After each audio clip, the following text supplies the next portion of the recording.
I've had a question that basically the person asks if we are not allowed to sleep or marry family members, then what about Adam and Eve? You know, they were the first two people, and then from there, eventually everybody sleeping with their family, you know, with the sisters and the children and so forth. What about that?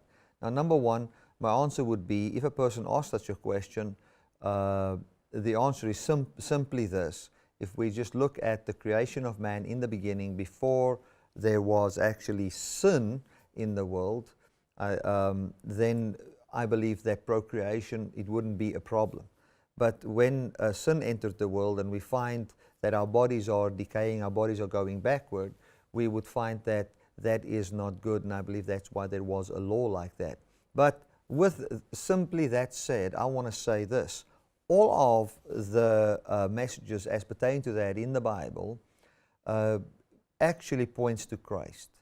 And it points to self, where you cannot sleep with your own flesh.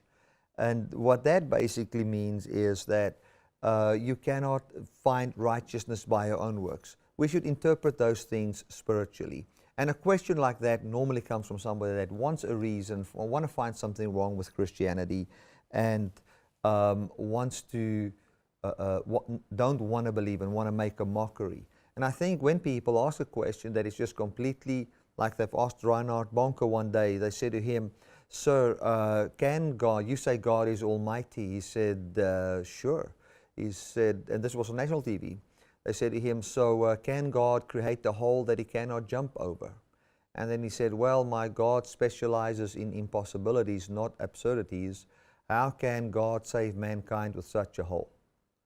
So in the end of the day, we need to come and have a look at you know, what will build us up, what will encourage us. And if you get a question like that, we can answer that. And I'm sure if you go and just go on Google, you will find a lot of answers that theologically, as well as just as pertaining biologically, explaining why things like that cannot happen, how it will preserve man. It wasn't because God was just stuck up and all those kind of things. And we just need to use wisdom in a situation like that to say, what is the question behind the question, and answer that question. So thank you so much for asking that difficult question to answer. Thank you for asking. God bless.